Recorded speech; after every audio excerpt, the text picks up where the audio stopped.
Assalamualaikum warahmatullahi wabarakatuh. Alhamdulillahirabbil alamin wassalatu wassalamu ala asrofil anbiya wal mursalin sayyidina Muhammadin wa ala alihi washabbihi ajmain. Rabbi israh li sadri wa yassir li amri wahlul 'uqdatam min lisani yafqahu qawli la haula wala quwwata illa billahil aliyyil azim.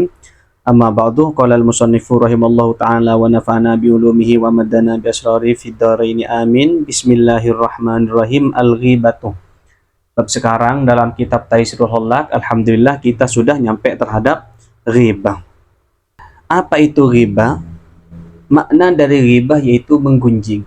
Nah, definisi dari menggunjing ataupun ghibah itu apa? Di sini dijelaskan definisi dari ghibah ataupun menggunjing yaitu dzikru akhika bima yakrahu walau fi wajhi, yaitu menceritakan sesuatu yang tidak disukai oleh saudaramu walaupun diceritakan di depannya. Nah, ini definisi dari ghibah. Dalam artian menceritakan sesuatu yang tidak disukai oleh saudaramu, baik itu saudara akun fillah atau saudara seperjuangan atau saudara seperguruan, dalam artian orang lain.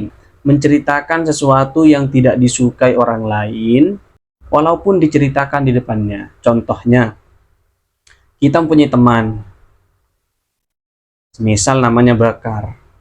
Maka ketika kita menceritakan sesuatu tentang Bakar, menceritakan sesuatu yang tidak disukainya, yang membuatnya benci, walaupun itu diceritakan di depannya atau tidak, itu dinamakan ghibah. Nah, di sini dicontohkan kaqaulika fulanun a'raj au fasikun au fakirun au qasirut thiyabi turidu bidzalika tankisahu.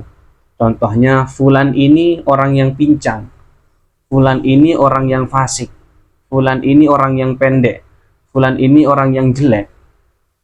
Dan tujuan dari menceritakan hal-hal tersebut hanya ingin untuk menceritakan kekurangannya, maka itu dinamakan ghibah. Wasbabuha thamaniyatun, sebab-sebab dari ghibah di sini ada 8. Apa saja? Yang pertama, al-hasaduh wa syifa'ul ghaidi, yaitu hasud ataupun dengki dan ingin memuaskan sakit hati. Ini merupakan salah satu dari sebab orang-orang ghibah, yaitu hasud ataupun dengki dan ingin memuaskan sakit hatinya. Contohnya, kita dengki terhadap orang lain ataupun sakit hati terhadap orang lain, maka hal tersebut akan menjadi pemicu untuk kita menggunjing orang lain, menggunjing orang yang ingin kita hasud. Oleh karena itu, hasud dan ingin memuaskan rasa sakit hati ini merupakan salah satu sebab dari ghibah. Wa iradatut taraffu'i, dan yang selanjutnya sebab dari ghibah yaitu ingin meluhurkan diri. Ketika seseorang ingin meluhurkan diri, ingin dirinya menjadi terhormat ataupun ingin menjadikan dirinya mulia, maka orang tersebut akan cenderung untuk menggunjing orang lain, menjelek-jelekkan orang lain, menceritakan aib orang lain agar hanya dirinya yang terlihat mulia. Selanjutnya yaitu wal mubadaratu ila ta'tilil mu'dha an wusul ila muradihi, yaitu berinisiatif untuk menggagalkan orang yang ingin disakiti dari ketercapaian pada keinginannya. Dalam artian, semisal ada seseorang yang ingin mencapai sesuatu, contohnya seperti jabatan ataupun pangkat, akan tetapi kita tidak senang terhadap orang tersebut dan kita ingin orang tersebut tidak mencapai tujuannya, maka hal tersebut akan mendorong kita untuk ghibah, untuk berkata buruk tentang orang tersebut. Oleh karena itu, di sini salah satu dari sebab ghibah yaitu ingin menggagalkan ketercapaian orang lain. Selanjutnya yaitu wal qasdu ila tabri'atin nafsi, yaitu sebab dari ghibah yang selanjutnya yaitu bertujuan untuk membebaskan diri. Wa mujamalatur rufaqa'i, dan sebab yang selanjutnya yaitu menceritakan kebaikan teman-temannya. Nah, ini merupakan salah satu sebab dari ghibah. Semisal ketika kita menceritakan kebaikan-kebaikan teman-teman kita, maka hal tersebut akan mendorong kita menceritakan hal-hal buruk tentang orang-orang yang tidak disenangi kita. Oleh karena itu di sini menceritakan kebaikan teman-teman menjadi salah satu sebab ataupun pemicu dari menggunjing ataupun ghibah. Dan yang selanjutnya yaitu al-hazlu, bercanda. Nah, bercanda ini memang terkadang akan menggiring terhadap sesuatu yang diharamkan. Jikalau bercandanya itu berlebihan, boleh bercanda akan tetapi harus ada batasannya. Karena ketika orang lain itu tidak memiliki batasan dalam bercanda, maka hal tersebut akan menggiring bercanda tersebut untuk ghibah seseorang ataupun menggunjing seseorang ataupun menceritakan hal-hal buruk tentang orang lain.